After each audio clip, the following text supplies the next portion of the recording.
एक भक्ति में किसी भक्त ने भावना भाई है, हो मेरी ऐसी दशा जैसी तुम धारी है।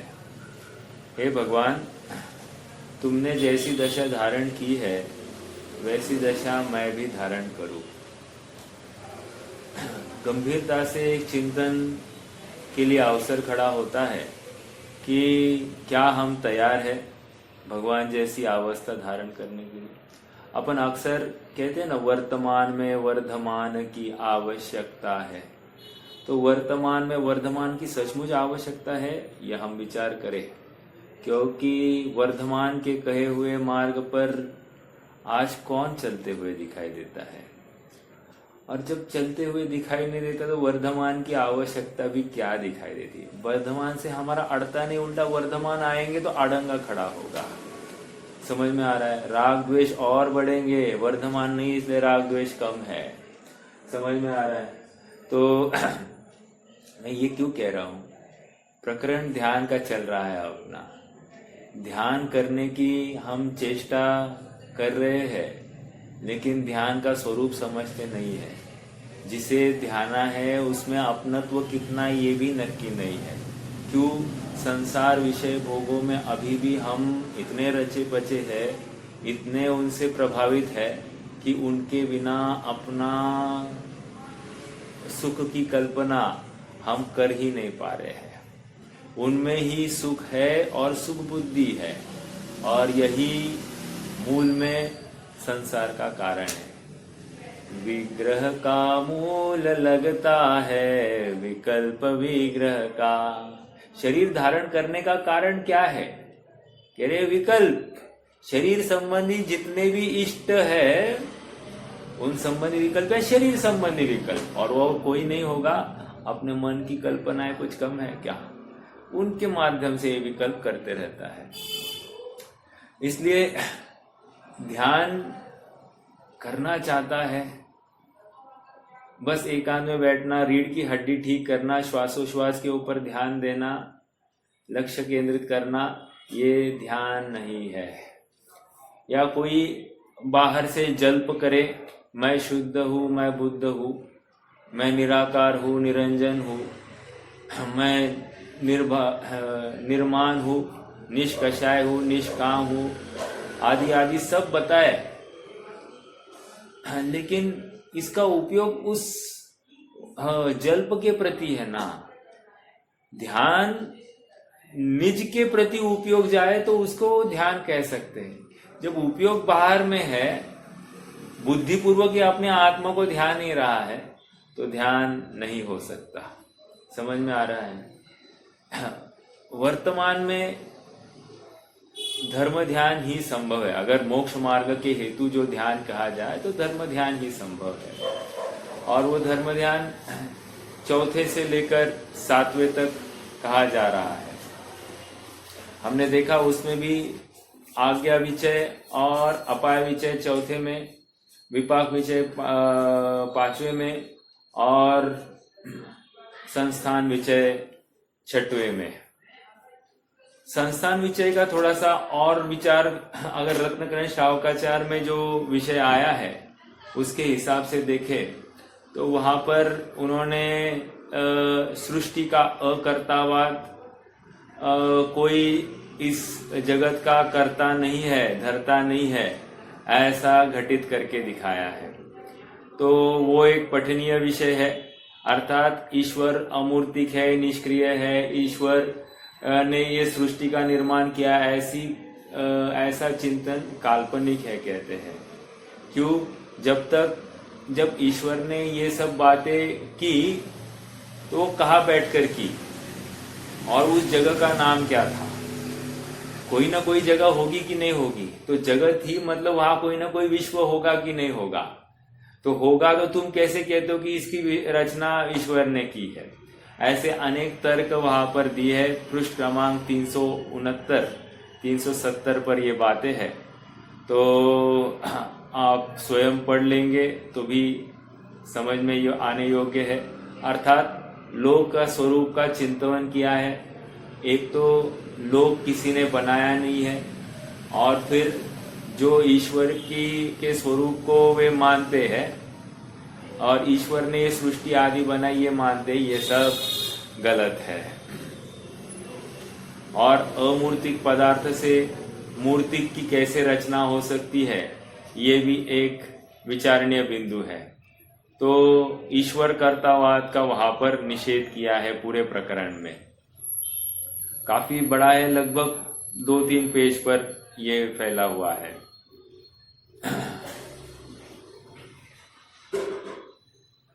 अब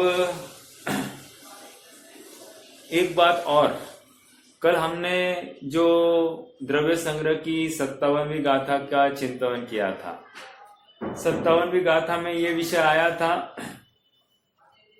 क्योंकि तप, श्रुत और व्रत का धारक आत्मा ध्यान रूपी रथ की धुरा धारण करने वाला होता है। मेरा एक प्रश्न है, सचमुच हमने और एक बात देखी थी कि निश्चय और व्यवहार युगपत होते हैं। मोक्ष के हेतु दुव्यम्पि मोक्ष हेतु, मोक्ष के 2 हे बताए गए हैं, निश्चय और व्यवहार। एक बात ये हो गई, और एक बात ये समझना फलित इसमें से ये है कि निश्चय बिना व्यवहार अकार्यकारी है। समझ में आ रहा? अगर निश्चय ही नहीं है तो व्यवहार के लिए कोई भी जगह नहीं है। समझ में आ रहा है? छह ढाला में कितनी जगह लगा? हेतु नियत को होई, मतलब व्यवहार ये नियत का हेतु है। फिर यहुमान संकित को कारण, कारण सो व्यवहार है ना, वो एक कारण सो व्यवहार हो, वो भी एक का था। और ये 2-3 जगह पर व्यवहार की चर्चा है। अर्थात व्यवहार ये निश्चय का सहचारी है, निमित्त कारण है, कर्ता कारण नहीं है। ऐसा होते हुए भी व्यवहार का अनन्य साधारण रोल है इस मोक्ष मार्ग में। यदि व्यवहार को सर्वथा खड़ा ही नहीं किया जाए, उड़ा ही दिया जाए, तो क्या प्रॉब्लम होगा? तो ये कहते हैं कि यदि व्यवहार को उड़ा दिया जाएगा तो तीर्थ का लोप हो जाएगा, और यदि निश्चय का लोप करोगे तो तत्व का लोप हो जाएगा। अर्थात आत्मा की प्राप्ति नहीं होगी, वस्तु का ही लोप कर रहे हो। निश्चय का लोप वस्तु का लोप है, तत्व की प्राप्ति नहीं होगी, मोक्ष की प्राप्ति नहीं होगी। तो दोनों का अनन्य साधारण महत्व है। व्यवहार ये निश्चय का प्रतिपादक है और निश्चय अपने आत्म वस्तु का प्रतिपादक है। अपने आत्म वस्तु प्रतिपाद्य है। जब तक प्रतिपाद्य तक नहीं पहुंचते हैं तब तक इनका आलंबन रहता है। समझ में आया? अब आ जाइए यहां पर, मैं ये कह रहा हूं क्योंकि तब श्रुत और व्रत का धारक आत्मा ध्यान रूपी रथ की धुरा धारण करने वाला होता है। एक प्रश्न है मेरा, व्रत का अर्थ क्या लेना, या फिर तप का अर्थ? देखो, एक मोक्षमार्ग प्रकाशक में बात आई, क्या भरत आदि ने तो तपश्चरण के बिना ही मोक्ष प्राप्त किया, तो आप तपश्चरण के लिए इतनी वेटेज क्यों देते हो? तो उसका समाधान क्या किया पता है? समाधान ये किया कि भरत आदि ने जो तपश्चरण भले ही नहीं किया हो, लेकिन तप के प्रति उनकी उपादेय बुद्धि थी। समझ में आया? तप है ऐसा नहीं था, तप के प्रति उपादेय बुद्धि थी, यही उनका तप। समझ में आ रहा है क्या? अब हम हमारे जीवन में कैसे घटित करेंगे? तप के प्रति उपादेय बुद्धि, व्रतों के प्रति उपादेय बुद्धि, ये है इच्छा निरोधा तपा। हमारी जितनी इच्छाएं है उनका निरोध होना, यही तप है। समझ में आ रहा है क्या? तो तप के लिए भूखा रहना की बात नहीं है।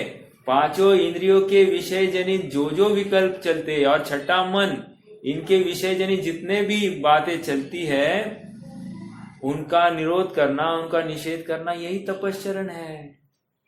तो यदि हम निरोध नहीं करते, निषेध नहीं करते, तो तपश्चरण के प्रति हमारा उपादेय भाव नहीं है। तो सच्चा तप, मान लो हम उपवास भी धारण करें, लेकिन वो सच्चा तप नहीं होगा। समझ में आ रहा है क्या? वैसे ही व्रतों का ले लेना, ये महत्वपूर्ण बात। उपादेय बुद्धि जरूरी है, और उपादेय बुद्धि तभी आती जब आत्म वस्तु उपादेय भाषित होती है।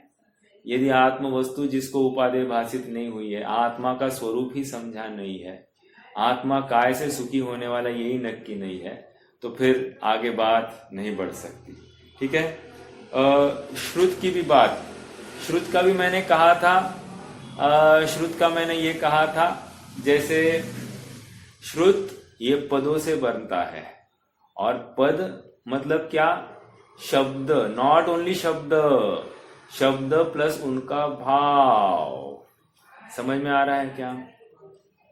जैसे उदाहरण मैंने दिया था कि मुख्यमंत्री और प्रधानमंत्री, यदि शब्दशः अर्थ देखेंगे दोनों एक अर्थवाची है, लेकिन पद की अपेक्षा भाव देखते हैं तो दोनों पद अलग है, दोनों का भाव भी अलग है, दोनों की वैल्यू अलग है। प्रधानमंत्री कहते ही 20 राज्यों 30-35 राज्यों का अधिपति, और मुख्यमंत्री कहती एक राज्य का अधिपति। समझ में आ रहा है क्या?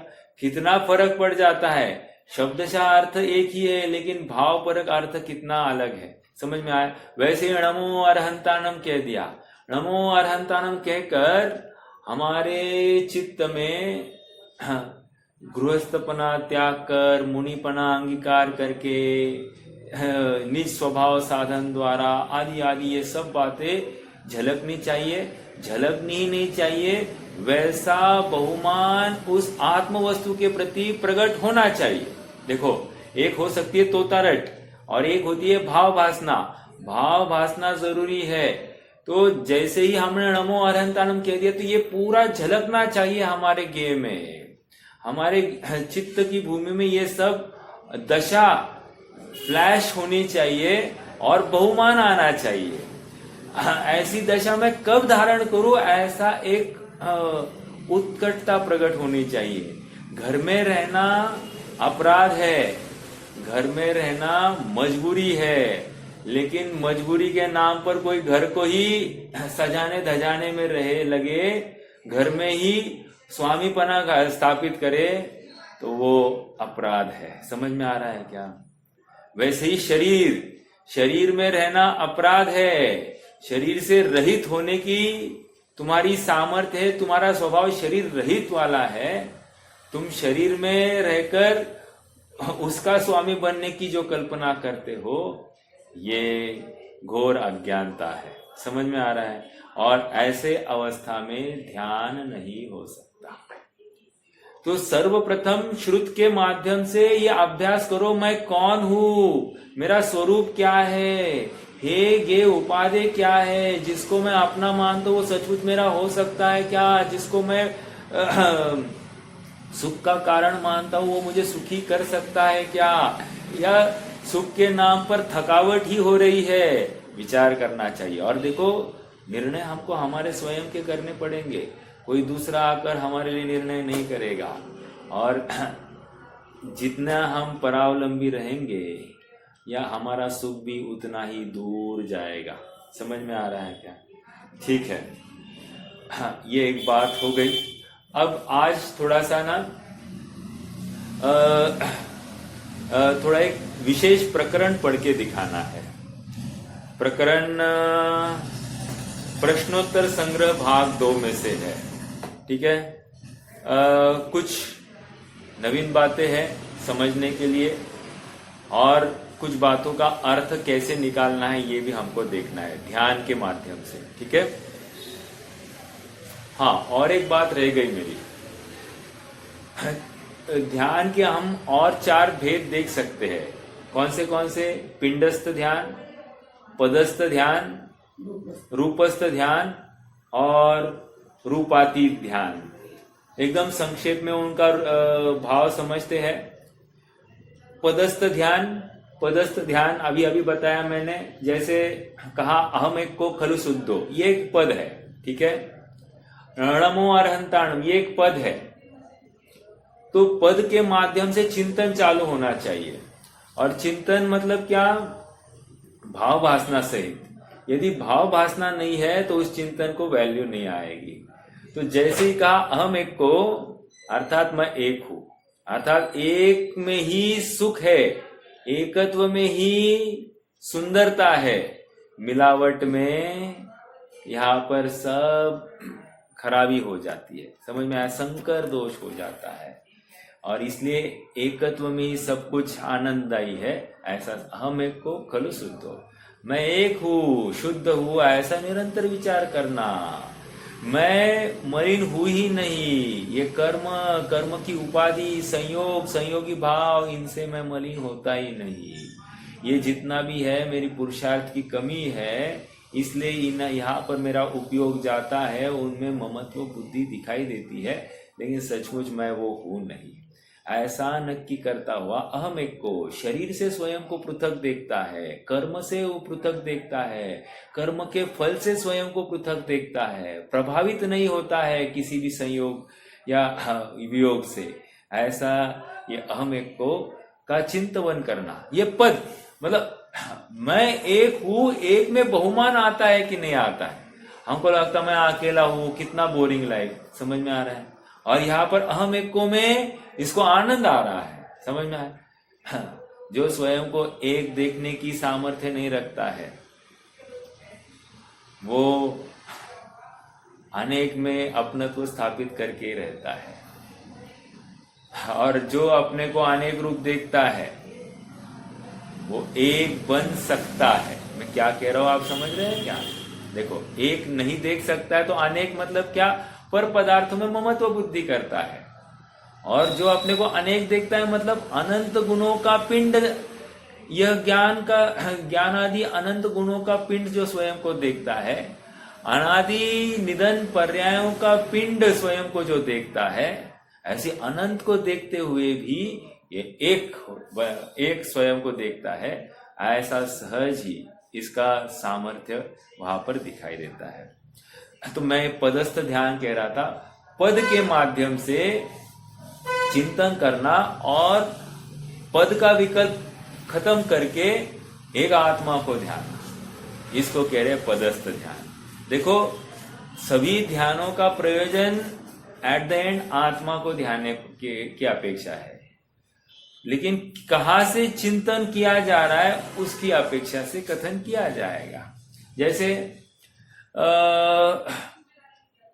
मैं यहां से दिल्ली के लिए निकला, तो मान लो कि मेरी गाड़ी बंद पड़ी थी, तो किसी ने धक्का दिया, तो मैं गाड़ी से फिर यहां से एयरपोर्ट गया, एयरपोर्ट से फिर प्लेन को हायर किया और प्लेन से फिर मैं दिल्ली पहुंचा। किसी ने पूछा, भाई तुम दिल्ली कैसे पहुंचे? तो हम कहे, उसने गाड़ी को धक्का दिया ना, इसलिए मैं यहाँ पहुंचा। समझ में आया? तो गाड़ी को धक्का किसने, किसी XYZ व्यक्ति ने दिया होगा, उसकी वजह से मैं दिल्ली पहुंचा हुआ, ऐसा कहने में आना ये ऐसी ही बात है। ये पिंडस्थ ध्यान है, पदस्थ ध्यान है, रूपस्थ ध्यान है, रूपातीत ध्यान है।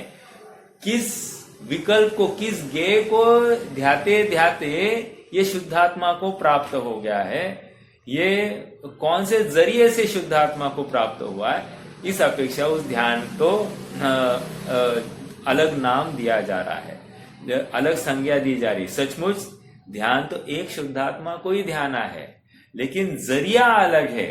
वो प्रोसेस किस ज्ञेय को ध्यान रहा है, उस प्रोसेस की अपेक्षा से वो ध्यान का नाम अलग पड़ रहा है। ठीक है, पदस्थ हो गया। पिंडस्थ ध्यान, पिंडस्थ ध्यान मतलब क्या? कह रहे अरहंतों के शरीर का चिंतन करना। एक मिनट, बराबर। हाँ, भगवान के शरीर की आकृति का विचार करना। भगवान की करो, आचार्य उपाध्याय की करो, मुनिराज की करो, उनकी आकृति का विचार करना।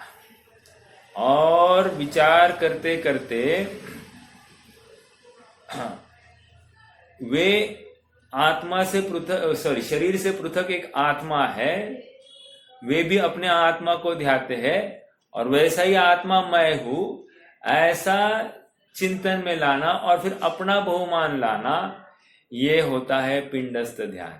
मतलब क्या, पिंड, शरीर रूपी पिंड को खड़ा किया, वो भी किसका, उत्कृष्ट व्यक्ति जो उस पद में, उत्तम पद में बैठा है, ऐसे पद में स्थित व्यक्ति के शरीर को ध्याया जा रहा है और उस शरीर को ध्याते ध्याते शरीर का विकल्प टूटते हुए उनके आत्मा के ऊपर आता है, उनका आत्मा और मेरा आत्मा के कोरिलेशन होती है और फिर वो दोनों का कंपैरिजन टूटते ही स्वयं की आत्मा के ऊपर आ जाना और उसमें ही जमना रमना, ये पिंडस्थ नामक ध्यान हो जाता है। समझ में आया? ये एक पिंडस्थ ध्यान की प्रोसेस है। अब आगे रूपस्थ, रूपस्थ ध्यान। रूपस्थ ध्यान में क्या है,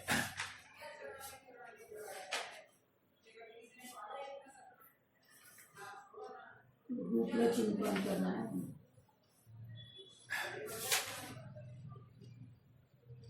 एक मिनट, हाँ,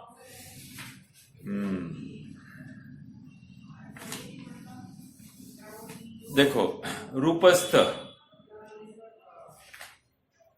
अरहंतों को देख देख कर आत्मा को निहारने का प्रयास करना, ये तो क्या हो गया, ये पिंडस्थ भी ऐसा ही है ना। पिंडस्थ क्या है, इस देह के पिंड में रहने वाला। ओके, ऐसा किया है, देखो मैं बताता हूं। रूपस्थ और पिंडस्थ में अंतर कैसा है वो थोड़ा सा बताता हूं। हालांकि अपनी आत्मा को पुरुषाकार चिंतन करना, ये रूपस्थ कह रहे हैं। यहाँ पर मैं जो मेरे सामने जो प्रश्नोत्तर संग्रह है उसमें ये कह रहे हैं, अपनी आत्मा का पुरुषाकार चिंतन करना सो रूपस्थ ध्यान। तो आत्मा के पुरुषाकार मतलब क्या,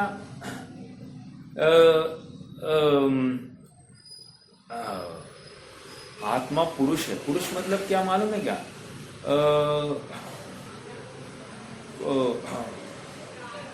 जैसे पुरुष का पुरुषाकार की अपेक्षा ये पुरुष दिया जा रहा है, ये स्त्री के आकार की बात नहीं चलती, पुरुषाकार है, ठीक है। पुरुषार्थ सिद्धि उपाय, तो पुरुष अर्थ सिद्धि, वहां पर भी बात वही आ रही है। तो कहने की बात इतनी है कि आत्मा का पुरुषाकार चिंतन करना, या थोड़ा सा और मैं क्लियर कर दूं, दूसरी भी अपेक्षा कि शरीर का चिंतन करना और शरीर रूपी पिंड का चिंतन करते करते फिर आत्मा, शरीर से पृथक आत्मा को ध्यान, ये यहां पर पिंडस्थ कह रहे हैं, ठीक है। और रूपस्थ क्या कह रहे हैं, अरहंतों को देख देख कर आत्मा को निहारने का प्रयास करना, ये रूपस्थ ध्यान है। एक मिनट, हाँ,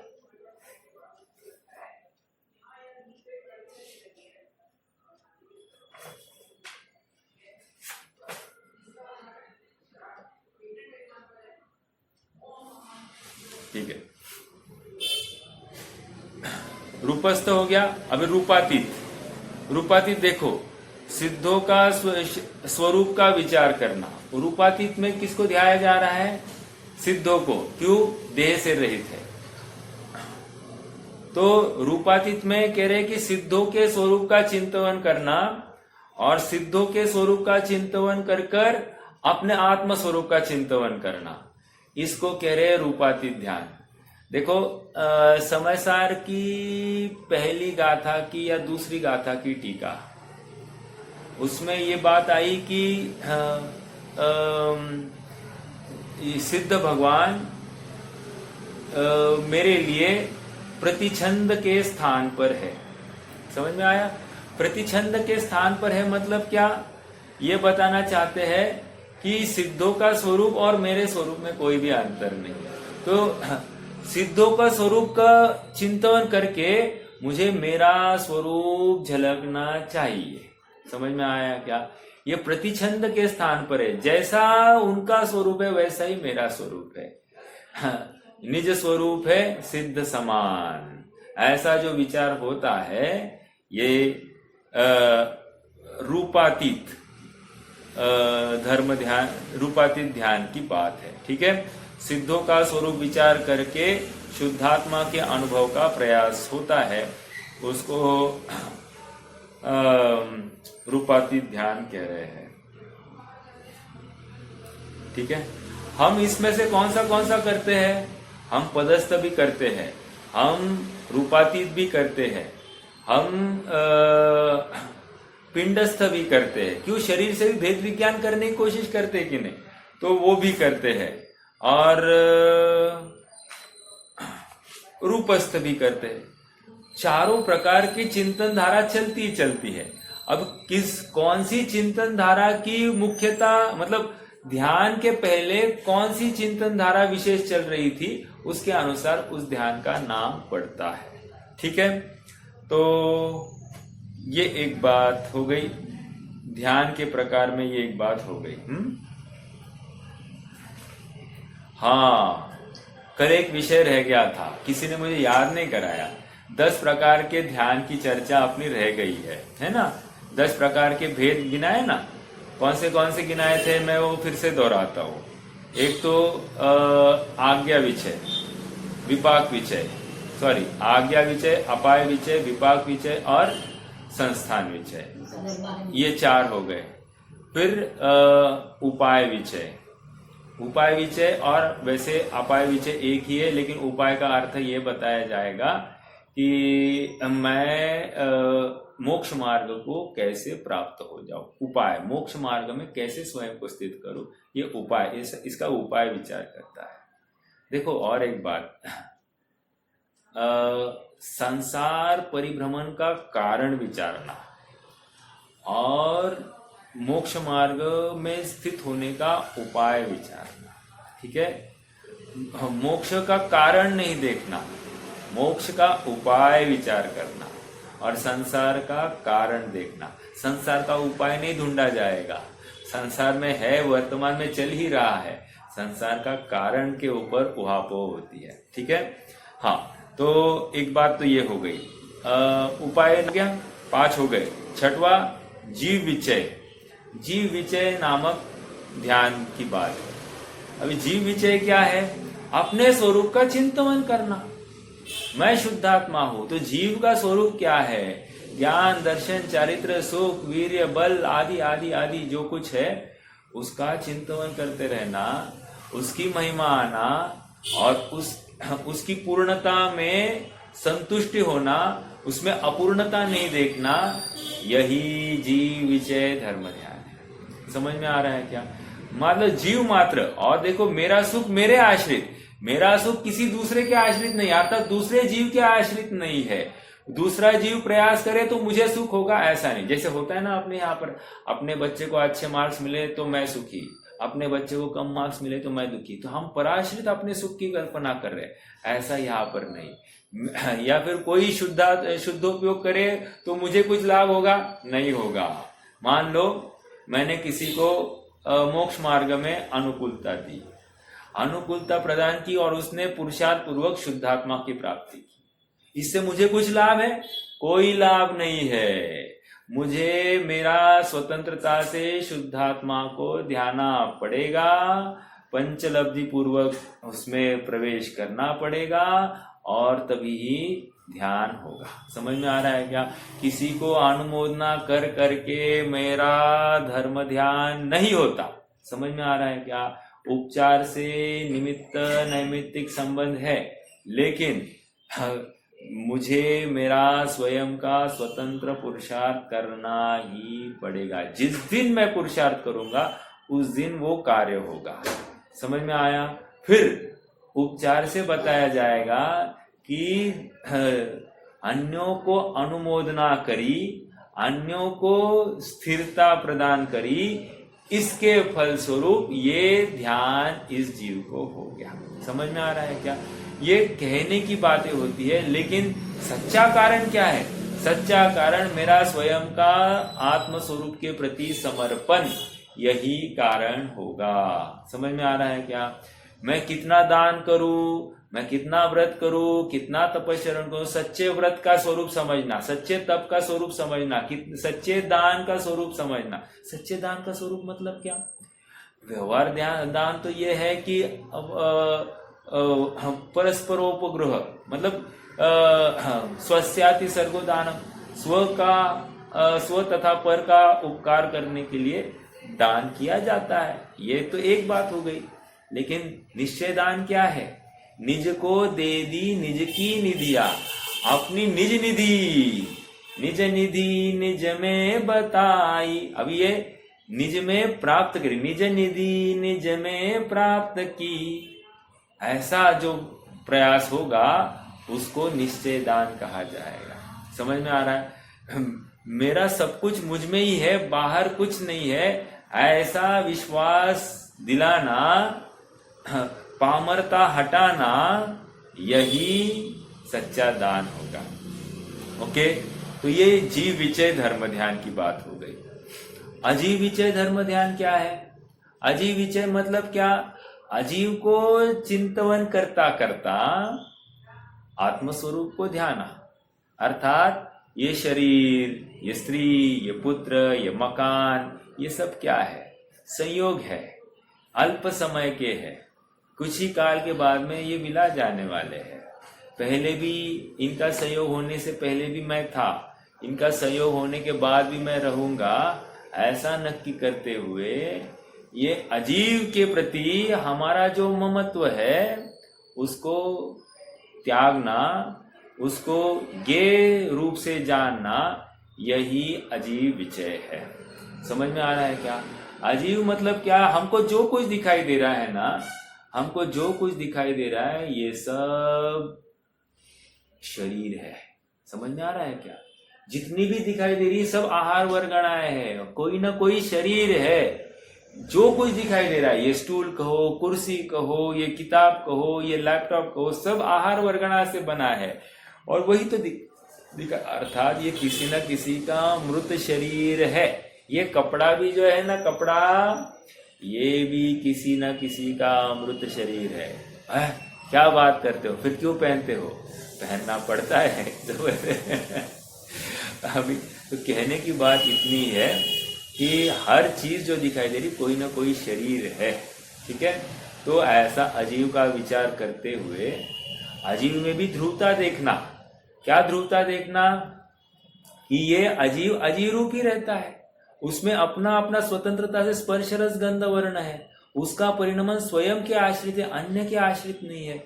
ऐसा सहज निर्णय करना, वो स्वयं अपना अपनी अर्थ क्रियाकारित्व करता है, उसकी ध्रुवता देखो। वो स्वयं अपना परिणमन करता है, वो स्वयं से है, किसी अन्य से नहीं है, ऐसा नक्की करना, ये उसकी ध्रुवता। जब अजीव में इतनी ध्रुवता है तो मुझ में भी ध्रुवता क्यों नहीं होगी? ऐसा नक्की करना, यह अजीव विषय धर्म ध्यान। समझ में आ रहा है क्या? अर्थात अजीव का चिंतन कर कर भी इस जीव को धर्म ध्यान हो सकता है। हो सकता है क्या? होता ही है।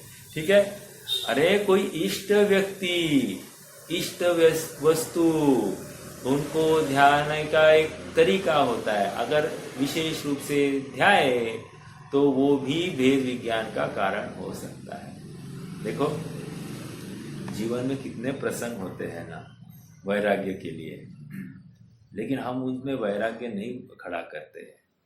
हाँ, जैसे हमको किसी ने ठगा, ठीक है, ठगने के बाद में हम क्या करते हैं? द्वेष कर बैठते हैं, या हम उसको कैसे सबक सिखाए इसका विचार करते हैं। लेकिन हमको क्या करना चाहिए था? हमको ये करना चाहिए था कि हम वैराग्य उत्पन्न करें। अर्थात ये सब ऐसे ही जगत काय स्वभाव होगा, जगत काय का स्वभाव ही ऐसा है, कृतघ्नि है, ये कभी भी अपने अनुरूप चलेंगे नहीं। अरे एक बहुत अच्छा गालिब का शेर है, ऐसा आया, उसमें थीम ऐसा है, अभी शेर मुझे याद नहीं है पूरा। ये आया कि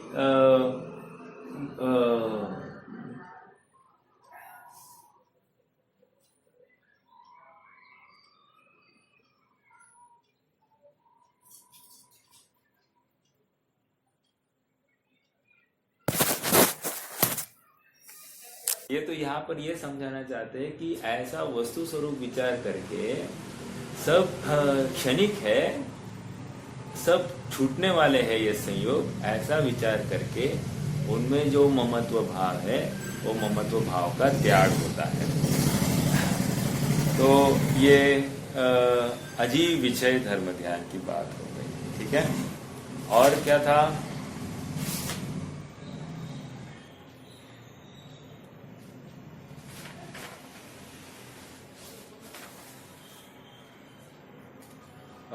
उपाय विजय, जीव विजय, अजीव विजय हो गया। विराग विजय, विराग विजय मतलब क्या? राग द्वेष से रहित अपने स्वरूप का चिंतन करना, ऐसा विराग विजय धर्म ध्यान है। ठीक है, और 9वां क्या है? भव विजय। भव विजय मतलब ये जो आयु है अपनी, वर्तमान आयु है, आयु का विचार करना, सो भव विजय धर्म। जैसे इस शरीर में रहने का काल ये आयु है, आयु खत्म होती इस शरीर का अभाव हो जाएगा और नवीन शरीर धारण करना पड़ेगा। तो ऐसा विचार करके ये कब तक भटकने का अवसर होगा, कितने शरीर धारण करने पड़ेंगे, ऐसा चिंतन करता हुआ ये जीव संसार की असारता का विचार करता है और फिर अपने निःशुद्धात्मा को ध्याता है। ये अनेक शरीर को ध्याता हुआ भी मैं अपने स्वभाव से कभी च्युत हुआ नहीं, ऐसा इसका विचार। एक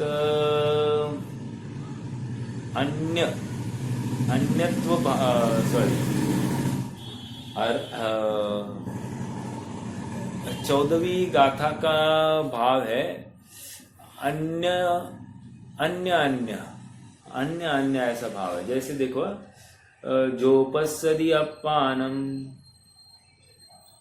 अबद्ध पुट्ठम अनन्यम नियदम अनन्यम अनन्य, जो स्वयं को अनन्य देखता, अनन्य देखता है मतलब क्या? यही बात है। मतलब जो अपने को नारकी, मनुष्य, देव आदि देखता है वो उस अवस्था को प्राप्त होता है, और जो इनमें जाता हुआ भी स्वयं को जीव मात्र देखता है उसको दुख छू नहीं सकता। अर्थात भव विजय धर्म ध्यान हो गया। अर्थात भव ही है कारण, जिसमें ऐसा भव विजय का विचार करता है और उससे पृथक अपने शुद्धात्मा को ध्यान का यत्न करना, भव विजय। और हेतु विजय, हेतु विजय मतलब ही उपाय विजय है, लेकिन इन्होंने अलग से बात रखी है। हेतु फिर से यहाँ पर मोक्ष का हेतु क्या है, सुखी होने का हेतु क्या है, दुख का हेतु क्या है, इन सब बातों का विचार करना, सो ये हेतु विजय धर्म ध्यान। समझ में आया? ये सुख के हेतु है या नहीं है, ये दुख के हेतु है या नहीं है, ऐसा विचार करते रहना, सो ये हेतु विजय धर्म ध्यान। समझ में आ रहा है क्या? तो ऐसे ये 10 धर्म ध्यान की भी चर्चा अपन ने देखी।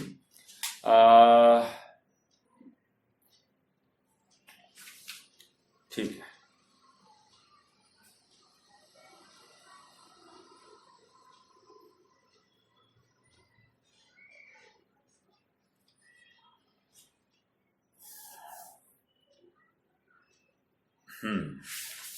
अब देखिए, मैं अभी प्रश्नोत्तर संग्रह का कुछ विषय पढ़ने वाला हूँ, थोड़ा सा उसको भी समझेंगे। इंटरेस्टिंग बात है, नवीन प्रमेय होगा।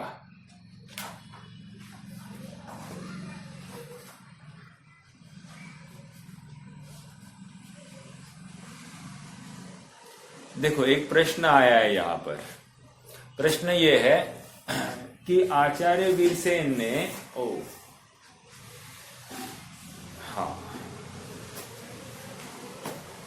आचार्य वीरसेन ने 10वें गुणस्थान तक धर्म ध्यान कहा है।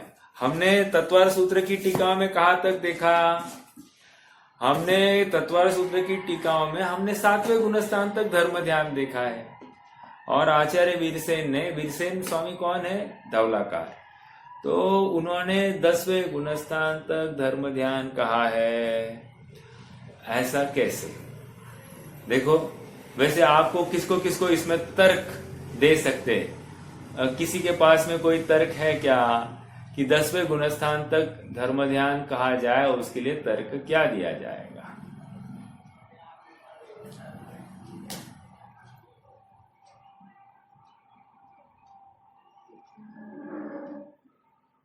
नहीं?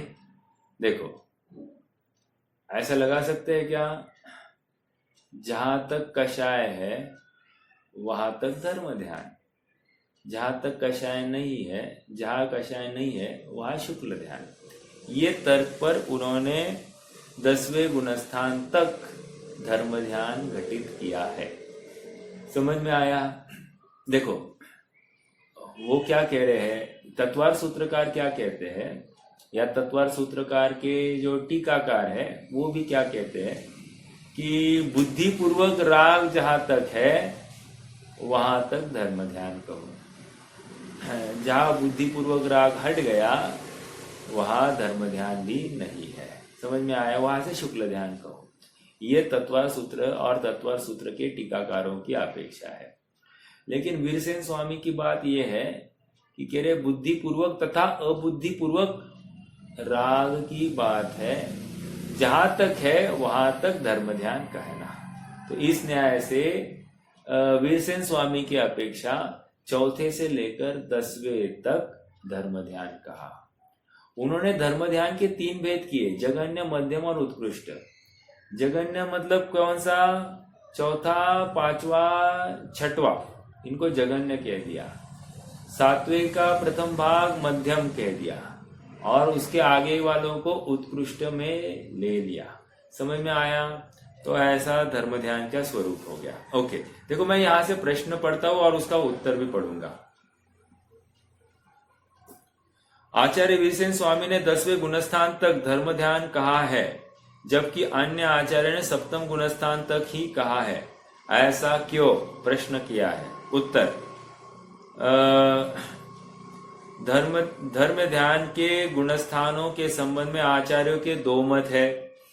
सर्वार सिद्धि 9वें अध्याय के 36वें 37वें सूत्र की टीका में श्रेणी के पहले होने वाले ध्यान को धर्म ध्यान और श्रेणी में होने वाले ध्यान को शुक्ल ध्यान कहा है। स्पष्ट कहा है यहाँ पर। राजवार्तिककार का भी यही मत है, जबकि षटखंडागमकार एवं श्री वीरसेन आचार्य के धवल पुस्तक 13 पृष्ठ क्रमांक 74-75 पर 10वें गुणस्थान तक धर्म ध्यान कहा है और कषाय रहित जीवों के 11वें से 14वें गुणस्थान तक शुक्ल ध्यान कहा है। उपर्युक्त सभी महान आचार्य है, अतः यह नहीं कहा जा सकता कि कौन सा कथन युक्त है और कौन सा अयुक्त। अतः अपेक्षा अनुसार दोनों मतों को स्वीकार करना चाहिए। ये समझ में आया क्या? एक की अपेक्षा ये है कि बुद्धिपूर्वक राग जहां तक वहां तक धर्म ध्यान, और एक की अपेक्षा ये है कि बुद्धिपूर्वक तथा अबुद्धिपूर्वक राग जहां तक वहां तक धर्म ध्यान। समझ में आया? चलो, अर्थात तत्वार सूत्रकारों के और उनके टीकाकारों की अपेक्षा वितरागता 7वें गुणस्थान में ही प्रकट होती है और यहाँ पर पूर्ण वितरागता की बात है, अर्थात पूरे मोह के अभाव की बात है।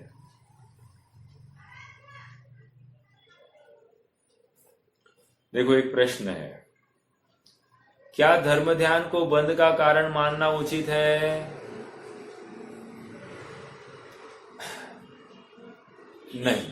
समझ में आ रहा है? नहीं। क्यों? ये मोक्ष मार्ग है, परे मोक्ष हेतु, ऐसा आया है कि नहीं सूत्र?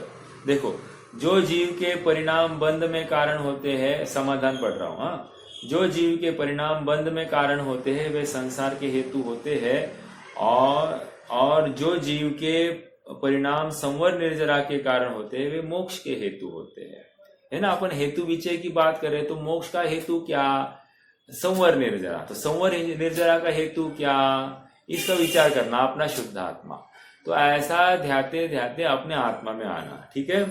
देखो, तत्वार सूत्र 9वें अध्याय के 29वें सूत्र में परे मोक्ष हेतु के अनुसार, परे अर्थात बाद के 2 धर्म ध्यान और शुक्ल ध्यान मोक्ष के कारण कहे गए हैं।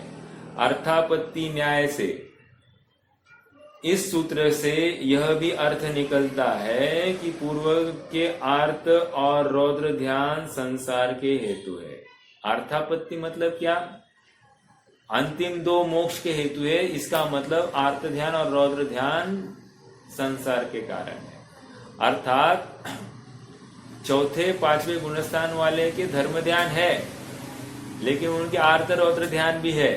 तो जब जब आर्त रौद्र ध्यान है, वो संसार का जितने अंश में आर्त रौद्र ध्यान हो रहा है उतना संसार का कारण, और जितने अंश में धर्म ध्यान है वह मोक्ष का कारण, संवर निर्जरा का कारण।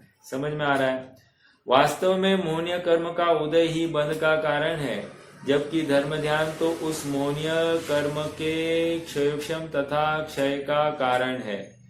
क्योंकि आचार्य वीरसेन महाराज के अनुसार 10वें गुणस्थान तक धर्म ध्यान है, और इसी धर्म ध्यान द्वारा 10वें गुणस्थान के अंत में मोहनीय कर्म का नाश किया जाता है। तब फिर जो ध्यान बंध के कारणभूत मोहनीय कर्म का नाश करता हो, उसे बंध का कारण कैसे कहा जाए? अर्थात नहीं कहा जा सकता। इतना अवश्य है कि धर्म ध्यान के काल में शेष कषायों के उदय से बंध भी होता है। धर्म ध्यान के काल में शेष कषाय, जैसे अभी चौथे गुणस्थान है, राइट? चौथे गुणस्थान में धर्म ध्यान कह रहे हैं, तो चौथे गुणस्थान में धर्म ध्यान किसकी अपेक्षा कह रहे? अनंतानुबंधी चतुष के अभाव और मोहनीय के अभाव में। समझ में? मतलब दर्शन मोह के अभाव में। इसको लेकर क्या हो गया? इसको लेकर हो गया धर्म ध्यान, और अप्रत्याख्यान, प्रत्याख्यान और संज्वलन के उदय को लेकर या हो रहा है बंध। समझ में आया क्या? तो धर्म ध्यान होते हुए भी बंध हो सकता है, ऐसा समझना।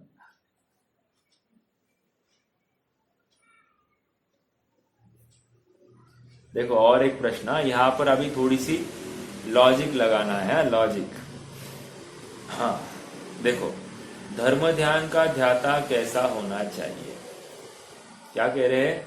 धर्म ध्यान का ध्याता कैसा होना चाहिए? इसका स्वामी कौन है, क्या पात्रता है, ये एक समझा प्रश्न है। देखो, सभी तर्क जो दिए जा रहे हैं आचार्यों की अपेक्षा दिए जा रहे हैं। ओके, देखो, श्री नागसेन आचार्य ने तत्वानुशासन में, ग्रंथ का नाम भी दिया जा रहा है, श्री नागसेन आचार्य ने तत्वानुशासन में धर्म ध्यान के ध्याता के संबंध में कहा है कि क्या कहा है? जो निकट भव्य हो, 1, काम और भोग से विरक्त हो, 2, काम का अर्थ क्या लेंगे? 5 इंद्रिय के वासना, मन की वासना, सबको यहाँ पर काम कहा, ठीक है? काम और भोग से विरक्त हो, भोग क्या लेंगे? विषय। समझ में आया? विषयों की तृष्णा, सो भोग। विरक्त हो, समस्त परिग्रह का त्यागी हो, अंडरलाइन दिस, समस्त परिग्रह का त्यागी हो, जिसने जिन दीक्षा धारण कर ली हो, तप और संयम का अच्छी तरह से पालन करने वाला हो, प्रमाद रहित हो, जिसने ध्यान करने योग्य जीवादि पदार्थों का यथार्थ निर्णय कर लिया हो, आर्त और रौद्र ध्यान के त्याग के कारण जिसका चित्त सदैव निर्मल रहता हो, जिसको इहलोक परलोक संबंधी कोई अपेक्षा न हो, जो परिचयजयी हो, ज्ञान के लिए प्रयत्नशील हो, महाशक्तिशाली हो, और अशुभ लेशा व अशुभ भावनाओं का जिसमें सर्वथा त्याग कर दिया हो, ऐसे महामुनिराज धर्म ध्यान के ध्याता है। अब देखो, ये बात यहाँ पर आ गई। धर्म ध्यान के ध्याता किसको कहा गया? महामुनिराज को कहा गया। परिचय को धारण करने वाले, शुभ लेशाएं होनी चाहिए, अशुभ भावनाएं नहीं होती है, फिर निकट भव्य हो, काम वासना से विरक्त, परिग्रह से रहित, सब ये बातें किसकी है? मुनिराजों के ऊपर। और अभी अभी हमने क्या पढ़ा? चौथे से लेकर आर्त धर्म ध्यान की बात हम कर रहे हैं। तो ये संधि कैसे बिठाएंगे? यहां पर कह रहे कि धर्म ध्यान का ध्याता कैसा होना चाहिए। ये उत्कृष्ट धर्म ध्यान के ध्याता की बात चल रही है। इसका मतलब नीचे धर्म ध्यान होता ही नहीं है ऐसा किसने कहा? इसका मतलब यह है कि सातवां गुणस्थान और उसके आगे धर्म ध्यान अर्थात धर्म ध्यान योग्य ध्यान ही होता है। समझ में आ रहा है क्या? लेकिन इसके नीचे होता नहीं है ये नहीं है, इसके नीचे होता है, कभी कभी हो जाता है वहां पर, लेकिन वहां पर राग द्वेष होने से आर्त ध्यान रौद्र ध्यान भी पाया जाता है, जो कि सातवां गुणस्थान और उसके आगे नहीं पाया जाता। समझ में आ रहा है क्या? तो निष्कर्ष इतना ही है कि धर्म ध्यान के ध्याता महामुनिराज मतलब सातवां गुणस्थान और उसके आगे ये 100% है, लेकिन नीचे धर्म ध्यान के साथ साथ आर्त ध्यान रौद्र ध्यान भी होता है, लेकिन सातवें गुणस्थान में धर्म ध्यान ही होता है ऐसा कहना है। समझ में आ रहा है क्या? ये भाषा को पकड़ना, भाषा से ये फलित नहीं करना कि अरे मुनिराजों का धर्म ध्यान कह दिया हमारा नहीं, अरे ऐसा नहीं करना। ठीक है? हाँ देखो शब्द वही है, शब्द को इंटरप्रेट कैसे करना ये बहुत जरूरी है। ठीक है? देखो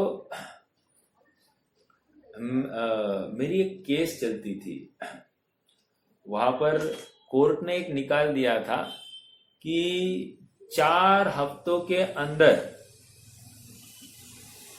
तुम मतलब मेरे अपोजिट पार्टी इंश्योरेंस कंपनी को ऐसा ये दिया था, जजमेंट दिया था कि 4 हफ्तों के अंदर तुम पैसे जमा करो, तब तक 4 हफ्ते के लिए स्टे है।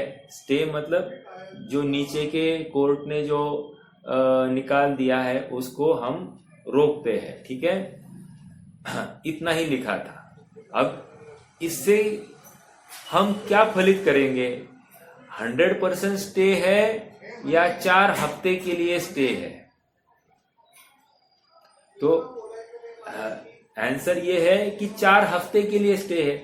यदि 4 हफ्ते में आपने पैसे नहीं जमा किए तो वो स्टे भी नहीं रहेगा, ये उसका फलित है, लेकिन वो लिखा नहीं था कहीं। अब मालूम है हमारा यहाँ का वकील वही कह रहा था कि नहीं तुम वहां से स्टे है ऐसा, स्टे नहीं है ऐसा वहां का जजमेंट लेके आओ, और वहां का वकील कहता था अरे स्टे है ही नहीं तो जजमेंट कौन सा दूंगा। समझ में आया? तो मैं ये दोनों में पीसा जा रहा था, बहुत तकलीफ हो गई। मुझे तो इतना ही कहना है कि अर्थ निकालने की सामर्थ्य हमारी होनी चाहिए, जबकि मेरे बंबई का वकील सही था, यहाँ का पूना का वकील गलत था। समझ में आ रहा है क्या? तो ऐसा अर्थ हमको भी निकालते आना चाहिए। तो यहाँ पर भी वही बात है, धर्म ध्यान के ध्याता कैसा होना चाहिए? ये उत्कृष्ट धर्म ध्यान के ध्याता की बात कर रहे हैं, अर्थात नीचे होता ही नहीं है, कहां से लाया? नीचे होता ही है, लेकिन ऊपर धर्म ध्यान ही होता है, आर्त ध्यान रौद्र ध्यान नहीं होता है, ये अर्थ निकल रहा है। समझ में आ रहा है क्या सबको? ये एक प्रश्न हो गया। आगे बढ़ते हैं।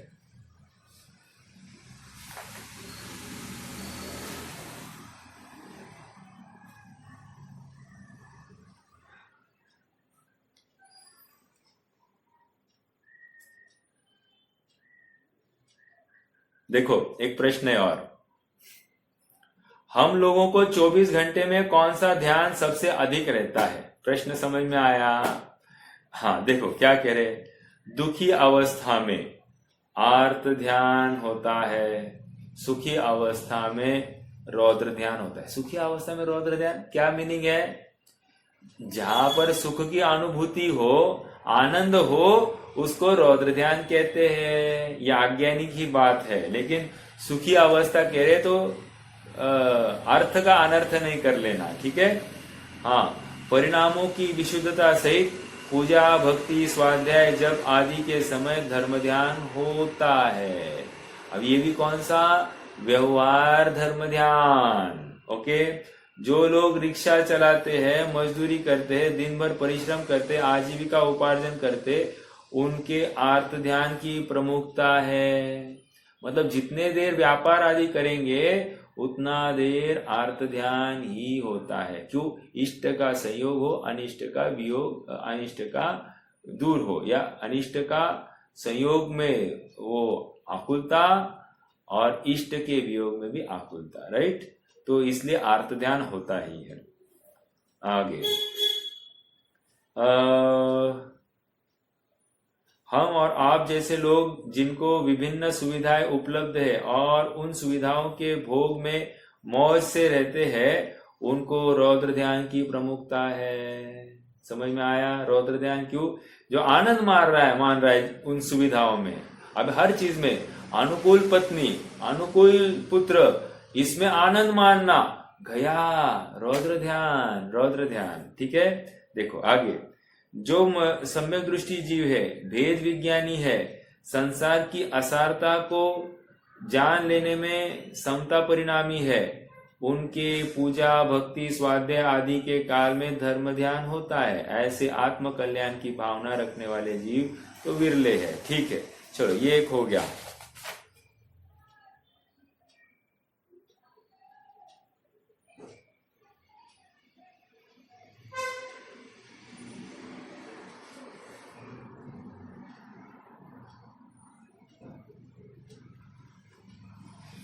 एक प्रश्न है और, अच्छा प्रश्न है।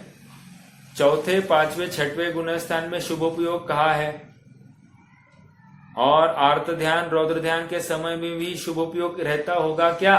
प्रश्न है। तो समाधान, चौथे से छठवें गुणस्थान तक जीवों के सम्यक्त्व सहित प्रवृत्ति होने से इन अशुभ ध्यानों के समय में मन वचन काय की प्रवृत्ति योग तो अशुभ हो जाएगा, परंतु उपयोग तो शुभ ही रहेगा, उपयोग शुभ रहेगा। इसलिए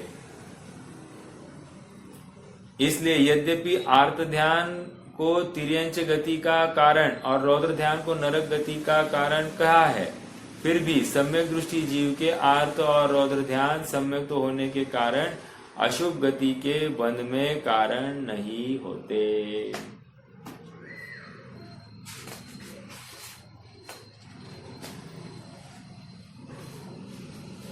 आगे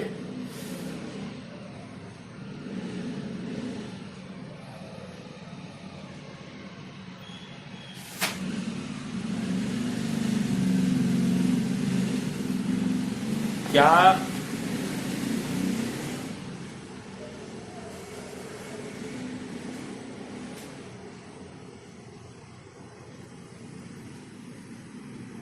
प्रश्न देखिए, ध्यान के योग्य चित्त की निश्चलता कैसे प्राप्त हो?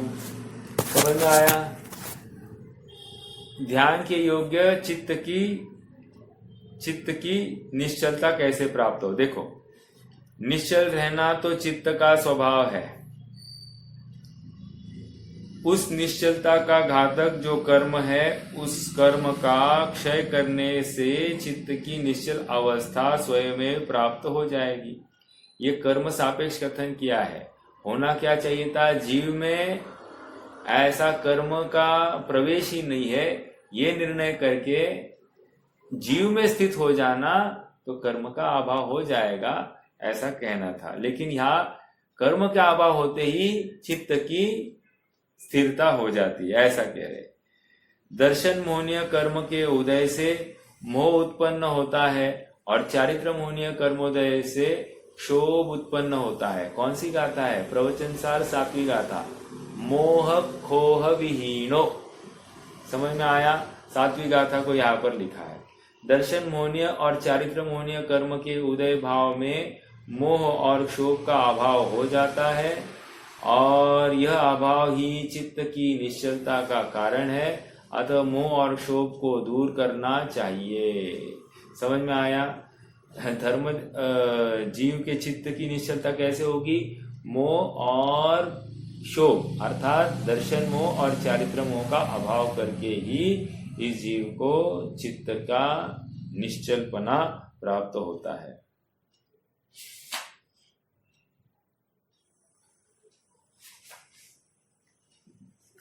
एक प्रश्न है, देखो,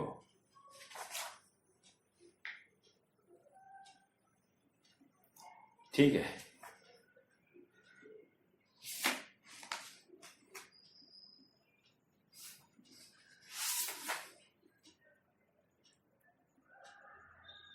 ओके,